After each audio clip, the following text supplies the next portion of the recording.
Selamat datang di Survival Talk Madam Chang TV. Episode kali ini adalah episode yang sangat luar biasa karena kita memiliki live audience dari Rotary Kaliasin. Kurang kalau di Indonesia wanitanya seperti ini, Indonesia tidak akan menjadi hebat. Dari Rotary Kaliasin. Dan selamat datang juga, selamat bergabung di live Zoom Survival Talk dan acara dari Rotary ini. Sangat luar biasa, saya pun menjadi nervous dan tidak bisa tidur siang karena acara ini, malamnya nyenyak. Jadi saya dihubungin oleh Neng Santi, Mbak Santi, Kak Santi karena tidak mau dipanggil Ibu. Dikasih materi yang sangat sulit menggerakkan perekonomian di masa pandemi. Pertanyaannya satu, zaman sekarang ini banyak yang susah atau banyak yang happy? Susah. Kebanyakan banyak yang susah, tapi orang kaya baru dilahirkan di masa pandemi ini juga banyak. Betul. Benar ya? Betul. Semoga di Rotary ini tidak ada yang susah. Amin. Amin, amin. Karena kalau Rotary susah, yang di belakang juga lebih susah karena tidak ada kegiatan sosial, nggak ada donatur-donatur. Jadi kita harus menggerakkan ekonomi supaya semua tajin melintir. Amin. Benar ya? Supaya uangnya tersalurkan melalui ibu-ibu yang luar biasa. Maka itu ibu-ibu ini harus menggerakkan bapaknya, anaknya, tetangganya untuk rajin cari duit. Pertama kali kita berbicara tentang uang. Siapa yang suka uang? Semuanya suka. Siapa yang mengerti uang? Pertanyaannya di situ. Karena orang suka uang, kenal uang dan mengerti uang itu sesuatu yang berbeda. Dan bahkan ada banyak yang sampai hari ini manusia sudah berusaha ke Mars. Sampai hari ini banyak di Indonesia yang meyakinin bahwa kaya itu dosa. Pernah dengar? Jangan jadi orang kaya, karena untuk jadi orang kaya itu mesti jadi pedagang yang culas, jadi yang jahat, orang kaya itu sombong, orang kaya. Sehingga tanpa kita sadarin bahwa sadar kita merekam, anak-anak kita merekam yang masih kecil. Wah, orang kaya ini begini, orang kaya. Sehingga karena kita dilahirkan oleh Sang Pencipta kita menjadi pribadi yang sangat luar biasa, kita meyakinin bahwa kaya itu, uang itu akar dari semua masalah. Akhirnya sampai hari ini banyak orang ketika kaya itu malu. Saking malunya maka itu dia pura-pura kaya. Banyak kan? Iya, betul. Pura-pura kaya. Karena ada yang kaya beneran dia pura-pura kaya, pura-pura tidak punya duit, dan ada yang tidak kaya untuk diterima di lingkungan dia pura-pura kaya. Jadi yang harus dibetulin bahwa teman-teman semua para subscriber dan ibu-ibu yang sangat luar biasa, saya yakin bisa menjadi bagian dari Rotary, berarti ibu ini sangat luar biasa. Benar nggak ya? Benar. Apakah ada pribadi ibu-ibu yang terdaftar menjadi ibu-ibu yang loser? Nggak ada kan Bu ya? Pasti dicoret sama dijinya, sama presnya gitu. Ini apa ini? Yes, coret gitu ya, benar ya? Berarti oye semua ya? Oye. Ya, jadi kita harus mengajarkan. Saya tidak menggurui, saya yakin banyak yang sudah hebat dari live Zoom ini. Dari audio ini banyak pribadi yang sudah hebat. Tapi alangkah baiknya semoga materi dari Survival Talk ini bisa memberikan satu wawasan dan membuat wanita Indonesia, putra-putri Indonesia menjadi pribadi yang lebih hebat. Karena kenapa? Indonesia bisa hebat kalau wanitanya hebat. Dunia bisa hebat karena wanitanya hebat. Karena kenapa? Tidak ada di dunia ini, mulai saya lahir sampai hari ini, dan saya baca selama beribu-ribu tahun, seorang bapak melahirkan anak. Dan kebanyakan pendidikan anak untuk menjadi seorang pribadi yang luar biasa, tanggung jawab ibu. Saya tidak bisa membayangkan, mohon maaf, kalau lebih banyak wanita Indonesia yang bodoh. Berarti bagaimana orang bodoh ini membesarkan anaknya dengan cara-cara yang bodoh tentunya. Tetapi sayangnya sekali di Indonesia segala sesuatu yang konyol, yang bodoh, yang laku. Setuju? Aha. Sekarang sih banyak kan. Itu yang membuat saya sedih sekali. Kadang-kadang sesuatu yang bagus tidak laku. Hanya demi bisnis. Ya.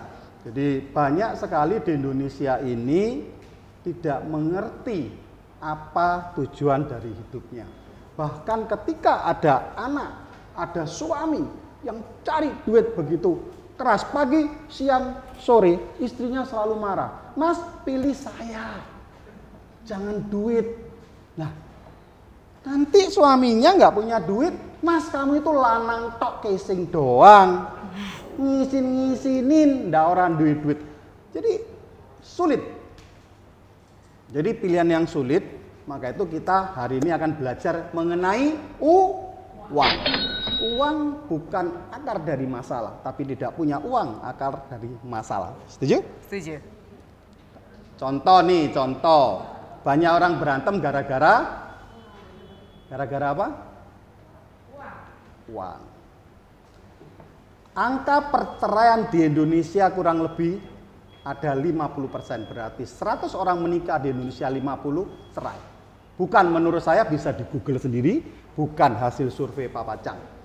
Dan 85% dari perceraian di Indonesia diakibatkan dari uang. Finansial. Jadi ini PR dari Rotary Surabaya Kaliasin cukup berat. Saya hanya mengingatkan, memberi itu bagus. Mengajar orang cara memancing ikan jauh lebih bagus.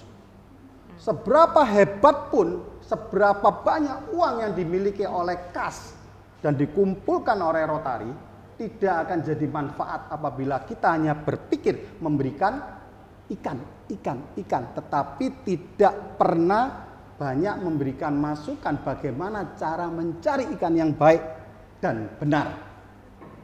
Sehingga terjadi mindset di Indonesia, mohon maaf, bahwa orang tidak punya harus diperhatikan. Itu mindset yang kurang tepat. Karena ya kita ini dilahirkan berbeda-beda. Ada yang dilahirkan sebagai anak presiden, ada anak raja, anak orang kaya, anak orang biasa, anak orang tidak punya. Well, kita tidak pernah bisa memilih di dalam hidup ini. Kita dilahirkan oleh siapa? Dilahirkan di mana? Dalam keadaan apa? Kita tidak pernah bisa memilih. Tetapi kemudian kita hidup, kita mempunyai pilihan untuk takut akan uang atau suka akan uang. Dan banyak di agama mengajarkan uang ini adalah sumber dari masalah. Cinta uang adalah dosa. Tapi saya tidak, karena saya bukan guru agama, saya tidak membahas dari itu. Saya hanya belajar bagaimana Indonesia bisa maju di tengah pandemi ini, dan yang sudah diprediksi bahwa tahun 2030 Indonesia akan menjadi salah satu dari 5 macan dunia.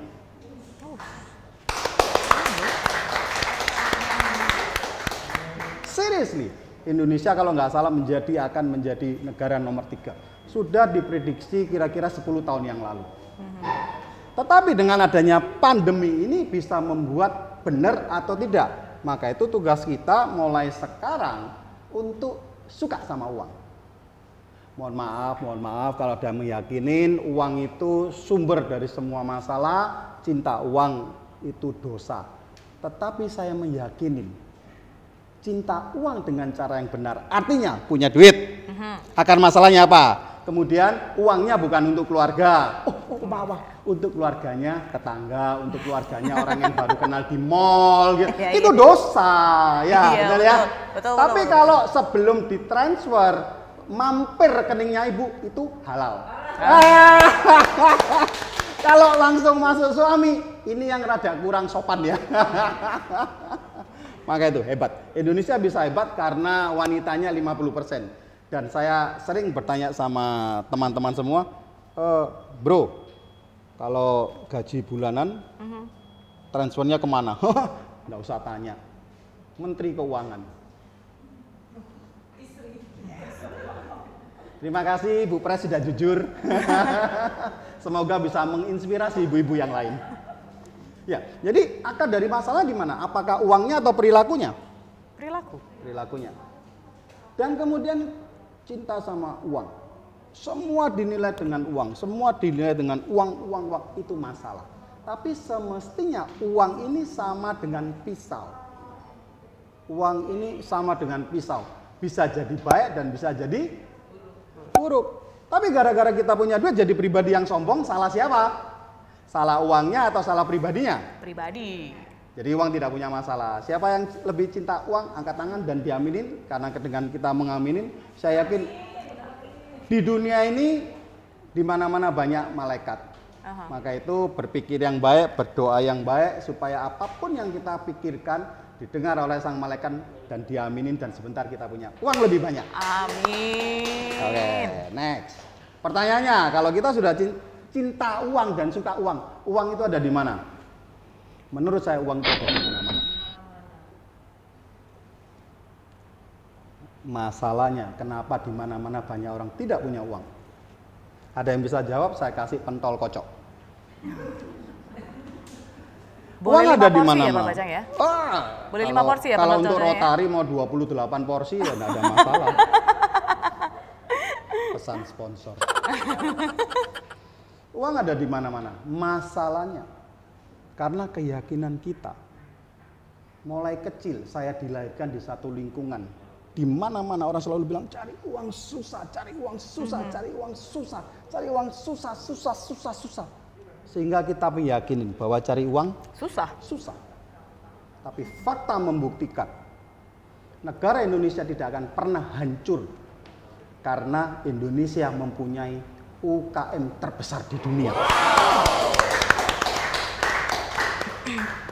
Jadi kita harus bangga, I love Indonesia. Karena ketika pandemi ini memukul dunia, yang sebetulnya rada menter itu adalah Indonesia. Kita harus bangga. Karena dari kita jiwa entrepreneurnya mulai kecil ini banyak. Sangat tinggi.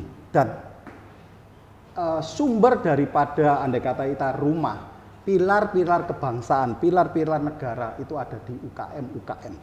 Dan kita UKM terbesar di dunia. Tidak ada satu negara termasuk Thailand karena kalah penduduknya. Di mana-mana kita nih semua jualan. Di sini jualan sampai barangnya teman katut dijual. Jiwa entrepreneur pinjem barang dijual. Ya, jadi uang ada di mana-mana. Jadi kita harus yakinin terlebih dahulu. Dan kita harus belajar ngajarin anak kita sedini mungkin untuk cinta uang. Uang tidak pernah ada masalah. Kita nggak pernah ya ngajarin anak mulai kecil jangan pernah pegang pisau, jangan pernah pegang handphone. Handphone ini juga akan masalah, bener nggak? Kalau zaman dulu perselingkuhan dimulai dari tatap muka. Betul. Sekarang Tatap handphone. Kalau dulu lihat orang cantik ini sulit. Sekarang mata buka lihat handphone, TikTok muncul. Sudah cantik, lihat istrinya, aduh masih beler. Mau tidur, lihat istrinya. Kita TikTokan dulu, wih. Nggak ngerti cuma filter ditemui ya jembuk ya benar ya. Ya, jadi kita kan nggak pernah mengajarkan, tetapi sampai hari ini juga banyak orang yang tidak mengizinkan anaknya untuk pegang handphone. Karena handphone dianggap sumber dari masalah. Jadi semua masalah mindset. Tapi percaya sama saya, jika kita ingin menjadi pribadi yang sukses, apapun yang diciptakan oleh Tuhan di muka bumi ini, baik adanya. Yang salah adalah yang menggunakan. Makanan itu baik asalnya. Makanannya tidak salah. Cara makannya yang salah. Bener ya? Orang cantik tidak salah. Yang salah yang gondol tidak masalah, yang salah adalah akarnya nggak kuat. Oke. Jadi uang ada di mana? Yakinin itu. Asal kita yakin, Satu quote dari saya yang mungkin bisa dicatat atau direkam. Tuhan menyediakan rezeki yang cukup di dunia ini untuk saya dan semua siapapun yang bernafas di dunia ini. Apabila kita meyakini bahwa kita adalah ciptaan yang luar biasa. Oke. Tapi nyatanya tidak banyak yang meyakini itu. Selalu meremehkan diri sendiri. Saya nggak bisa apa-apa, saya itu loser. Padahal Tuhan tidak pernah menciptakan loser. Ini konsep. Pertama kita berbicara tentang uang. Kalau Anda sudah suka uang, kenal uang, mengerti uang, tidak ada masalah. Tapi masalahnya, kenapa kita tidak punya uang? Karena kita meyakini bahwa uang akar dari masalah. Mulai hari ini, coret-coret apa? Coret-coret, uang adalah sumber kehidupan. Karena hari-hari sekarang ini tidak punya uang sumber masalah. Betul. Di zaman yang sulit ini, pengangguran sudah ada 10 juta per bulan ini. 10 juta orang menganggur. Belum lagi di dunia, sungguh mengerikan. Tapi saya yakin Indonesia adalah satu negara yang akan bangkit duluan di muka bumi ini. Kenapa? Karena UKM-nya kita yang terbesar. Coba kalau dibaca ya di internet, berapa banyak statistik yang menyatakan di negara maju ini yang berdagang sendiri. Nggak ada, kebanyakan kerja di perusahaannya orang. Ketika perusahaannya problem, ya dirumahkan. Ketika dirumahkan, efek domino mulai berjalan, tidak bisa membayar sewa rumah, cicilan, dan semuanya sehingga ekonominya kolaps. Tapi Indonesia masih oke. Buktinya, di jalan sekarang jumlah pengguna sepeda baru lebih banyak atau lebih sedikit? Banyak. Berarti banyak Indonesia banget. makmur, amin? Amin. Hebat. Jadi, kalau kita sudah mengerti tentang uang, kita berbicara tentang konsep. Hidup adalah konsep. Uang juga konsep. Kalau kita sudah berdamai dengan uang, berarti kita sudah menyelesaikan konsep hidup kita yang pertama. Konsep hidup yang harus kita yakini supaya kita hidup tidak sia-sia. Siapapun yang dilahirkan di muka bumi ini, dilahirkan tua, sakit, dan meninggal. Tapi kadang-kadang dilahirkan meninggal, kadang-kadang belum tua meninggal, belum sakit meninggal. Tapi kalau manusia normal ada 4 kebenaran yang hakiki. Lahir, berjalannya dengan hidup, tua. Habis tua, sakit-sakit. Habis sakit-sakit, kehabisan nafas. Tapi kalau kita bisa meyakini ini adalah satu kebenaran yang absolut, tidak bisa dibantah lagi. Kita akan hati-hati menjalani hidup. Bahkan di dunia ini banyak orang yang mengatakan jangan berbicara tentang kematian, itu tabu. Itu orang elok ya. Betul. Satu hari kita harus mati. Ini adalah konsep kehidupan. Maka itu kalau kita paham dengan konsep kehidupan lahir, tua, sakit, mati, kita akan paham bahwa segala sesuatu itu harus kita pahamin konsepnya itu apa. Contoh, saya meyakini manusia yang normal saat sekarang ini hidup usianya 75 tahun. Di dalam buku saya, Mama Papa Izinkan Saya Sukses Kaya Bahagia, yang pernah bestseller nasional 2 kali di tahun 2012, saya tulis di situ 3 fase kehidupan manusia. 25 tahun pertama, kita boleh hidup numpang orang tua karena masa konsumtif. Kita ada mengkonsumsi apapun yang disediakan oleh orang tua kita. Dan kemudian 26 sampai 50 tahun. Itu adalah fase yang kedua, fase produktif. Kita hanya punya waktu 25 tahun. Dan kemudian setelah 26 tahun ke fase yang ketiga, 51 sampai 75, 25 terakhir, itu adalah fase menikmati hidup. Dan sayangnya di Indonesia ketika kita banyak melakukan kegiatan sosial, kita banyak melihat orang senior yang tidak punya pekerjaan, kehilangan penghasilan atau tidak punya penghasilan.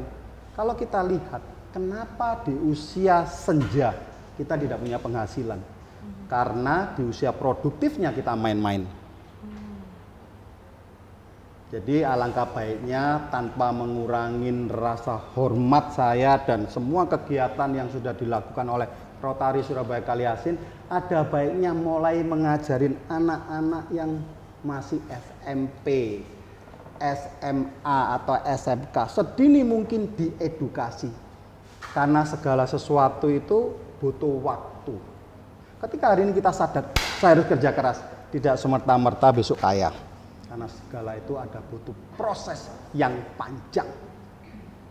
Saya banyak nih diundang oleh beberapa sebelum diyakinin untuk diundang. Bagaimana Pak Pacang cara membuat kita bisa lebih makmur dalam waktu singkat? Saya selalu bingung menjawab. Karena itu nggak ada. Nggak ada, karena Tuhan menciptakan kita itu bukan cuma tepuan tangan, butuh waktu 9 bulan. Kurang 9 bulan kita jadi manusia tidak normal. Lebih dari 9 bulan kita juga tidak normal. Masa ibunya hamil 12 bulan? Masa orang 5 bulan dilahirkan? Semua butuh proses. Saya kepin punya anak. Bisa? Enggak bisa. Harus nyari pasangannya dulu. Harus setuju dihamilin. Bener nggak?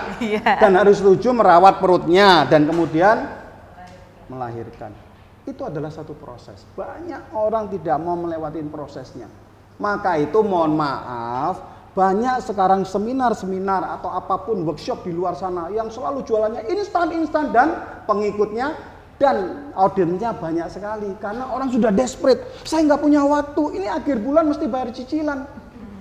Saya gimana 2 minggu bisa kaya? Nggak ada kecuali ngerampok. Nggak ada, ngerampok pun butuh proses. Targetnya siapa? Saya nggak ngajarin ya.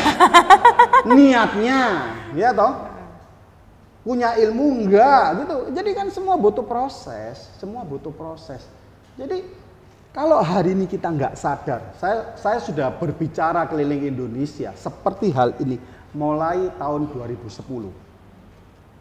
Ketika kita sadar di 2010, mungkin 2020 kita sudah menjalankan 10 tahun. Tapi kalau tidak mau menjalankan, baru sadar di Oktober 2020 ini adalah titik nol kita. Suka atau tidak suka, kita harus mau berubah. Kalau kita merasa tidak cukup dengan apapun yang kita hasilkan, berubah. Supaya kalau yang kerja di perusahaan bisa disayang oleh bosnya, pimpinannya, disayang oleh perusahaannya karena ini pribadi yang produktif, harganya naik. Bukan malah wah nggak bisa, perusahaan ini harus mengikuti saya karena kebutuhan semua naik. Perusahaan nggak pusing, harga semua naik kalau kita kemampuannya tidak naik. Uangnya kita tidak akan naik. Jadi ini yang harus diyakini, yang diyakinin benar-benar. Jadi konsep hidup sangat penting. Contohnya seperti ini. Saya masih punya teman usia 45 tahun dan hamil. Dokter, saya mesti tanya, itu jamunya apa? Tapi sebetulnya ketika saya diberitahu bahwa teman saya itu hamil, saya langsung berpikir, karena otak saya ini ada konsep kehidupan. Kalau di usia 45 hamil, hanya 5 tahun di usia produktif, dan kemudian dia masuk di usia senja.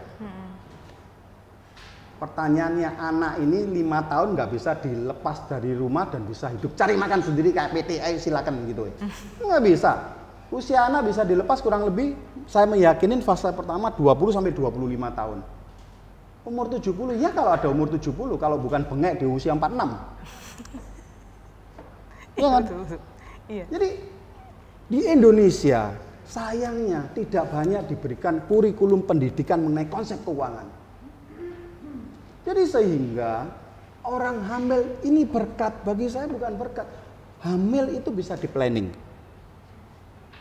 Hamil bisa di planning.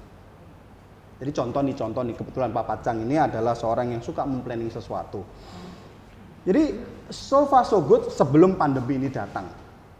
Kapan saya menikah? Di usia 25. Saya menikah usia 25. Kapan saya punya anak? semua saya benar-benar planning karena saya harus kejar waktu. Kalau saya melewati waktu itu, saya sepakat waktu dengan Mama Chang tidak mau punya anak. Jadi karena kita ini mempunyai kewajiban ketika kita dipercaya oleh Sang Pencipta untuk menjadi mediator terhadap kehidupan anak kita harus bertanggung jawab 25 tahun. 25 tahun sebelum anak itu dilepas.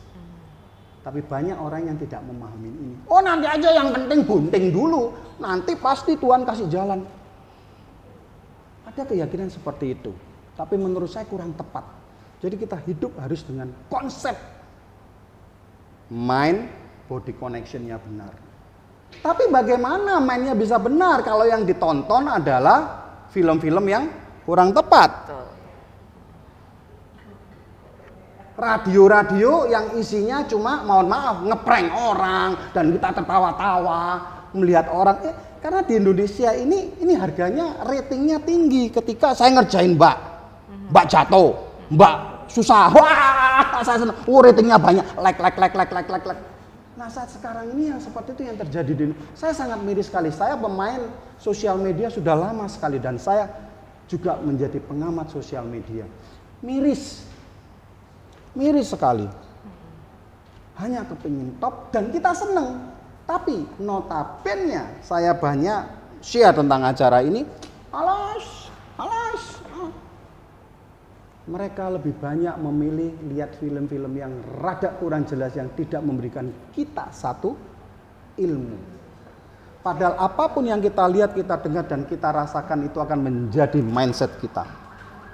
Maka itu kalau zaman dulu kumpul dengan siapa jadi apa?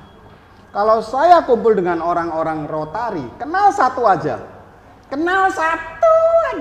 Neng Santi. Belakangnya bawa pasukan begini banyak. Bener nggak ya?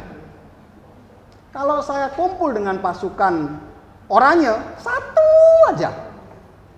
Nggak lama, Madam Chang isinya oranye semua. Bener ya? Betul.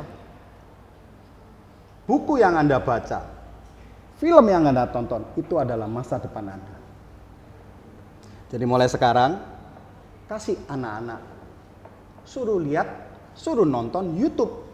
Karena di dalam YouTube ada 23.000 tutorial. Jadi sekarang kalau bilang saya nggak bisa apa ya, memang kamu bodoh gitu loh. Karena ada 23.000 tutorial di YouTube, sehingga sekarang ini seharusnya cari duit lebih gampang. Cuma masalahnya apa? Konsepnya nggak ada. Saya nggak boleh main internet sama ibu saya, sama bapak saya. Karena kenapa? Saya tanya. Iya nih, gara-gara ibu saya internet terus, anaknya kesiram air panas. Bener nggak? Karena kan masanya begini kan? Iya, betul. Ya kan? Tapi kan nggak ada yang salah dengan internetnya. Nggak ada. Ya kan? Jadi konsep ini sangat penting. Kita hari ini kumpul. Suka atau tidak suka karena konsep.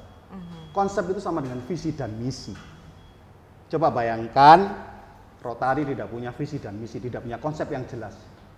Ini kan akan dianggap cuma kita ini ibu-ibu yang suka hura-hura kan? Kumpul-kumpul, minta duit sana untuk mengisi kegiatan. Tidak ada konsep yang jelas, tidak terarah. Konsep sama dengan visi dan misi. Tapi sayangnya tidak banyak orang yang benar-benar meyakinin ini. Tidak ada sesuatu yang tiba-tiba datangnya dan membuat orang jadi hebat tanpa satu tahapan yang benar. Jadi pilihan kita, mulai sekarang kita berangkat dari ibu-ibu Rotary Surabaya Kaliasin. Oh, nggak bisa. Kita harus rubah nasib. Cara rubah nasib nanti akan saya jelaskan. Sangat mudah. Siapa yang mau rubah nasib? Kalau yang sudah kaya tambah kaya.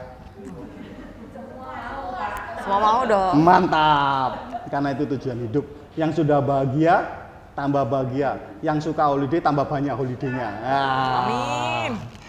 Oke? Jadi kurang lebih seperti ini. Jadi piye kanca-kanca, dulur-dulur, ana manfaate ora?